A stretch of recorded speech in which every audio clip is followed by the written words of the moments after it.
Dave's a real bugger when he's driving. It scares me silly sometimes. If someone's not driving fast enough for him, he's right up there behind him. I've been with him down the high street. I had to shut my eyes. You know, sometimes he don't even bother with red light. And when he takes a corner, it's like he throws you right across the car. Tony's the same.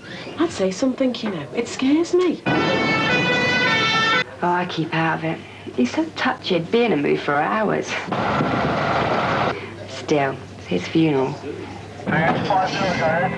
If you know someone who's just dying to show off in a car, tell them to stop. Still, it's his funeral. It may be the most important thing you ever say. You want us to call on your phone? I'll leave you.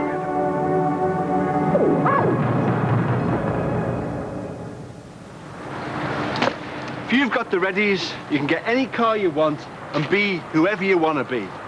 Arnold Schwarzenegger, Tom Cruise, Nicole and Papa, Mavis out of Coronation Street, Eddie Cochran, James Dean, Mark Bolan. Cars are an expression of our lives, an expression of who we are, who we'd like to be, and who our mums told us not to play with. Behind the wheel, we all become heroes of the highways. The world is our oyster, and none of us are allergic to shellfish. Unfortunately, this image only holds true within the confines of our own, often sadly diseased, imaginations. A world from which others in your car are excluded. So, while you see yourself as a master of the universe, all they see is a pathetic dickhead. Oh, you silly bat! What are you bloody going? Drive research has shown us that fast, aggressive driving makes passengers nervous. And little wonder, did I tell you that 70,000 people a year are injured as passengers in cars? I don't think that I did.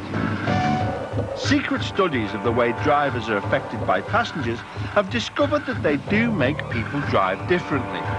In fact, all groups drive more carefully with all kinds of passengers, except for one. The boys are back in town. And it's this predictable yet disturbing fact that could account for young men being 7 times more likely to die as passengers than anyone else. Yet most of us, I think, would still rather eat windscreen than tell a respected companion that he's driving like a crash dummy. Drivers' bad habits can change. Take drinking and driving. Way back when Apache Indian was still a papoose, refusing to take a lift on the grounds that someone had been drinking was tantamount to wearing open-toed hush puppies. Nowadays, young people especially are clued up about drink driving. Driving home half-cut or taking a lift from a pisshead is considered distinctly uncool. Isn't it? Yeah, but why the change? Well, knowing that drink driving kills people and that the punishment is painful was a good start. But we all do things that are bad for us, don't we? The big change came when drivers realised that others weren't impressed. Others like the humble passenger. Quiet but firm disapproval from the person in the seat marked innocent victim made a huge impression. Suddenly, it wasn't smart, it was stupid. I was lying in a room, my mum was there, and I cut all my clothes off. When a nurse came in and said to the sister that the last person had just died in the operating theatre, there was no one else who had survived it. I've been out with a group of friends. There's about 5 of us. Went to a party at a nearby village, and it was really raining. The rain was terrible. Suddenly the car swerved. I saw 2 headlights coming towards us, and that's the last thing I remember really. The next thing I knew, I was lying on the road. So I lifted my arm to wipe the rain off my face. I couldn't move it because it was broken. My other hand, I felt something in my mouth.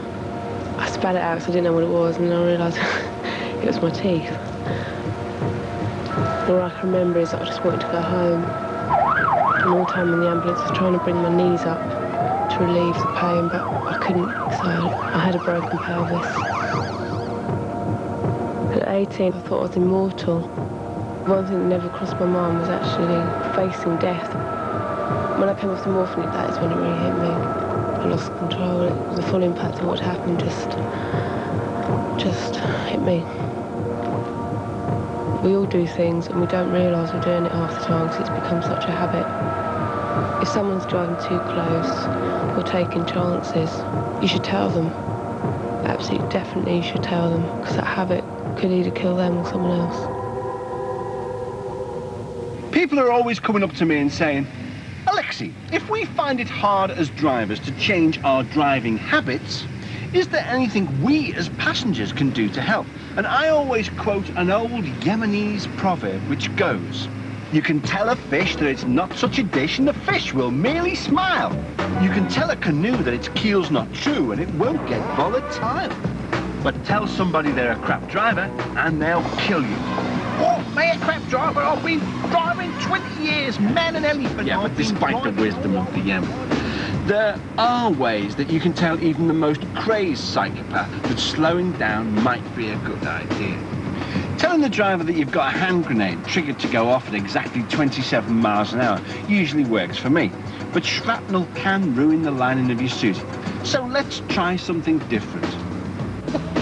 This passenger is explaining that aggressive driving can use up to 1/3 more petrol and emit more toxins into the atmosphere than calmer driving. If you're serious about green issues, why choke up the air by driving like a git? Perhaps the most cogent argument is that too much speed means you can't see the sights, and the sights can't see you. A little praise for good driving goes a long way too. Oh, beautiful road skills, Lex. Thanks, Lex. But it's not just passengers who have to stick up for themselves. A lot of drivers are still letting passengers sit in the back without putting their seatbelts on. And as you may have seen in the adverts, in a crash, backseat passengers often turn into elephants and smash the driver's head through the windscreen and into the blue yonder. Not only that, but before leaving the car, usually through the sunroof, their fear leaves a terrible stain on the upholstery. Once again, tact and diplomacy are called for. Oi! Put your bloody seatbelt on! Junior drivers start learning how to behave in a car from the age of about 3. You may think they just sit back there being sick, but those cute little eyes and ears are already learning important lessons about attitude. So if that child reaches 17, gets straight into a car and totals your house, you've got no one but yourself to blame. Can I drive for a bit? What, let you drive me? I'd rather stick me head in a blender. Ooh, funny old world, innit? Ooh.